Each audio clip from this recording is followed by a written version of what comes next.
இதோ கண்மத்தை அழிக்க முருகப்பெருமான் தனது ஆயுதத்தோடு புறப்பட்டு விட்டார்.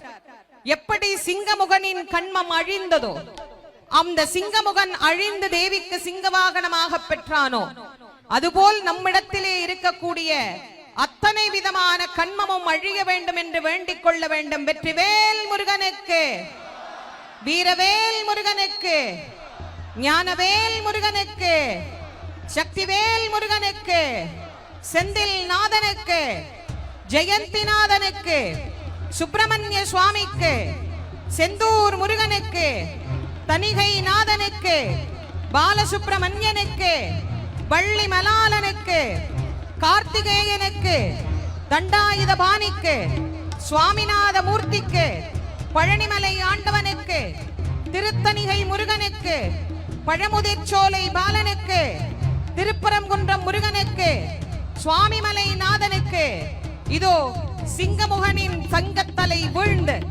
அவனுடைய கண்மம் அழிந்து அவன் முருகப்பெருமானிடத்தில் தன்னை முழுவதும் சரணாகதியாக தந்துவிட்டு தான் எந்த இடத்திலிருந்து புறப்பட்டானோ அதே இடத்தை நோக்கி மீண்டும் சென்று விட்டான்.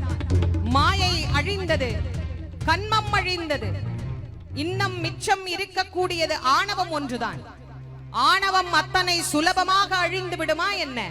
நான், எனது, என்னுடையது, என்னை தவிர இந்த உலகில் ஒருவரும் பெரியவன் இல்லை என்று எண்ணக்கூடிய சூரபதுமன் அதோ அங்கு தயாராகி கொண்டிருக்கின்றான். சூரனை வென்ற சுப்பிரமணியன் என்கின்ற பெயரை பெறுவதற்காகவே கந்தக்கடவுள் சூரனை எதிர்கொள்ளுவதற்காக சென்று கொண்டிருக்கின்றார். ஆணவத்தை அழித்து, ஆணவத்தை வேரோடு களைந்து, நம் எல்லோருக்கும் வாழ்வில் எல்லா விதமான ஞான நிலையையும் தந்து நம் எல்லோரையும் கடை தேற்றும் பொருட்டு கந்த கடவுள், நம் சொந்த கடவுள், சீரலைவாய் நாதர் திருச்செந்திலம்பதியில் எழுந்த அருள் புரியக்கூடிய பாலகன் இதோ இரண்டாவது கட்டத்தில் இருந்து மூன்றாவது கட்டத்திற்கு நகர்ந்து கொண்டிருக்கின்றார் சூரனை எதிர்கொள்ள.